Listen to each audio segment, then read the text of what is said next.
তালৈকে তাতে পৰি আছিল বুলি আমি এতিয়া শুনিবলৈ পাইছো। বহুত দুখ লগা কথা। এই আদিবাসী সহজ সৰল মানুহ হক ইহঁতে PMGY ঘৰ দিছো বুলি চৰকাৰী আঁচনি দিছো বুলি জবৰদস্ত বেমাৰী মানুহকেইটা যাবৰ কাৰণে বাধ্য কৰায়।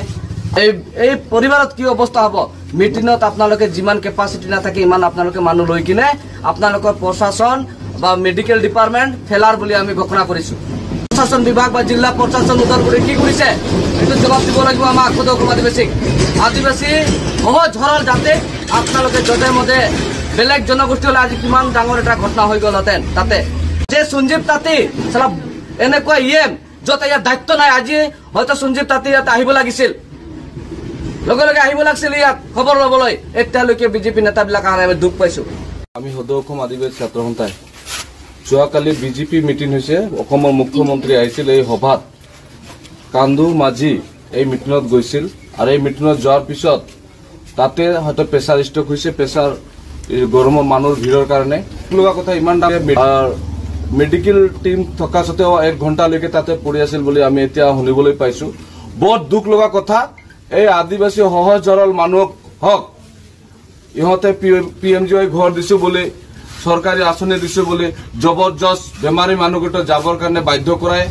আৰু অসমৰ মুখ্যমন্ত্ৰী তথা আমাৰ হেমন্ত বিশ্ব শৰ্মাক আমি অনুৰোধ কৰিম ইহঁতৰ ক্ষতিপূৰণ দিব লাগিব। আৰু বিজেপি চৰকাৰ আপোনালোকে মিটিঙত লৈ গৈছে, বিজেপি স্থানত যেনেকে শ্বহীদৰ স্থান আছে তাতে আপোনালোকে দিব লাগিব, নহলে সদৌ অসম আদিবাসী ছাত্ৰ সন্থা আমি জংগী আন্দোলন কৰিম। আৰু আজি এই দুখৰ সময়ত আমি বিজেপিক হয়তো গালি দিব নলগা আছিল।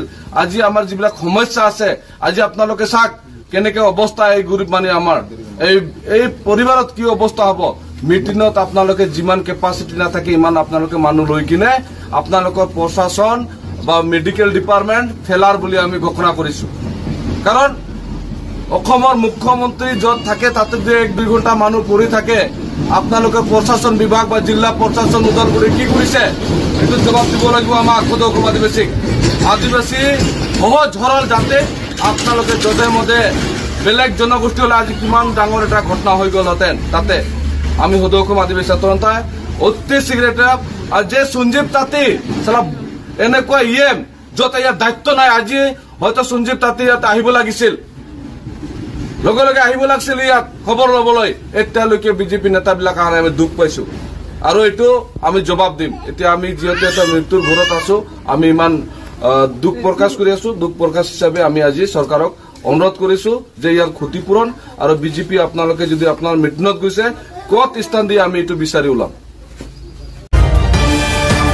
Assam Focus।